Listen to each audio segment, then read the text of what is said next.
For nation देख रहे हैं आप। मैं हूं रश्मि श्रीवास्तव आपके साथ। बिहार में एक बार फिर से बम्पर बहाली होने जा रही है और यह बहाली होगी स्वास्थ्य विभाग में। इसे लेकर जानकारी साझा की गई है स्वास्थ्य मंत्री मंगल पांडे की तरफ से। और आपको बताएं कि 10-20 नहीं बल्कि 35,000 से ज्यादा पदों के लिए यह बहाली होगी, क्योंकि बिहार में लगातार स्वास्थ्य व्यवस्था को सुदृढ़ करने की बात कही जा रही है और कैसे डॉक्टरों की कमी को दूर किया जाए या फिर अस्पतालों में कुछ ऐसे पद हैं जो कि रिक्त हैं, उन्हें कैसे भरा जाए, इसकी कोशिश लगातार सरकार की तरफ से की जा रही है। तो वहीं दूसरी तरफ रोजगार के नए अवसर भी अब बिहार के लोगों को मिलेंगे, युवाओं को मिलेंगे। जो लोग स्वास्थ्य विभाग में वैकेंसी का इंतजार कर रहे थे, उनके लिए यह खुशखबरी है।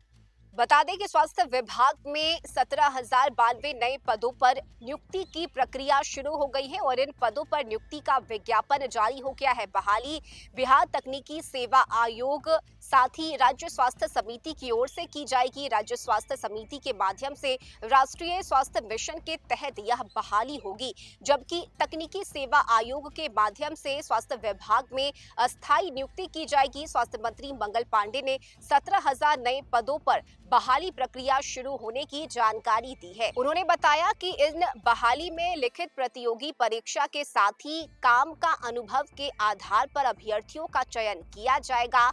ग्रेड ए नर्स जीएनएम की 11,379 पदों पर रिक्ति की बहाली की गई है। वहीं राज्य स्वास्थ्य समिति ने राष्ट्रीय स्वास्थ्य मिशन के तहत सीएचओ के 4500, विशेषज्ञ चिकित्सक के 638 और मेडिकल ऑफिसर प्राथमिक स्वास्थ्य केंद्र के 565 पदों पर बहाली के लिए विज्ञापन जारी किए हैं। स्वास्थ्य मंत्री ने कहा कि स्वास्थ्य विभाग में बम्पर बहाली की प्रक्रिया लगातार जारी है और ये बहाली आगे भी जारी रहेगी। इसके साथ ही स्वास्थ्य मंत्री ने यह बहाली सीएम नीतीश कुमार के मार्गदर्शन और संकल्प की देन बताया। इससे प्रदेश के युवाओं और महिलाओं के लिए मुख्यमंत्री के रोजगार सृजन के संकल्प को एक नया आयाम मिलेगा। उन्होंने बताया कि स्वास्थ्य विभाग में जिन नए पदों पर बहाली के लिए विज्ञापन प्रकाशित किए गए हैं, उसके अलावा हाल ही के दिनों में निकाली गई रिक्तियों को मिलाकर कुल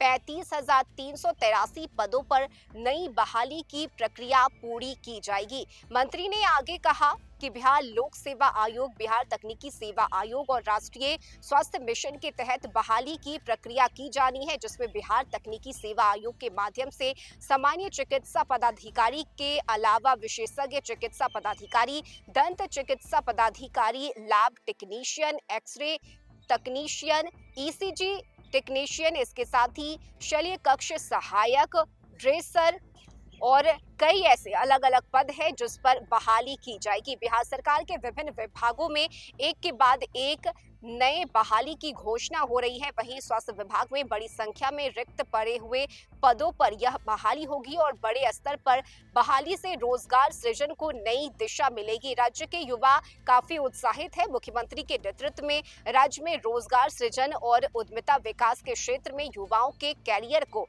नया आयाम दिया गया है और ये सिलसिला अभी आगे भी जारी रहेगा। अभी आगे भी रिक्तियां निकाली जाएगी, क्योंकि देखिए बैठक के जरिए किन किन विभागों में रिक्त पड़े हुए पद हैं उसकी पूरी लिस्ट निकाली गई है और इस लिस्ट के आधार पर आगे भी बिहार में भर्ती की प्रक्रिया चलेगी। और अभी स्वास्थ्य विभाग के अलावा कई ऐसे अलग अलग विभाग हैं जहां कई ऐसे पद हैं जो खाली पड़े हुए हैं, जिसे भरने का काम नीतीश सरकार की तरफ से किया जाएगा और इसकी शुरुआत हो चुकी है। बिहार के युवाओं के लिए ये अच्छी खबर है। जो रोजगार का इंतजार कर रहे थे उनके लिए ये राहत भरी खबर है, क्योंकि आगे भी बहाली की प्रक्रिया बिहार में जारी रहने वाली है। इस खबर में अभी के लिए बस इतना ही। न्यूज़ फॉर नेशन पर खबरों का सिलसिला जारी रहेगा। नमस्कार।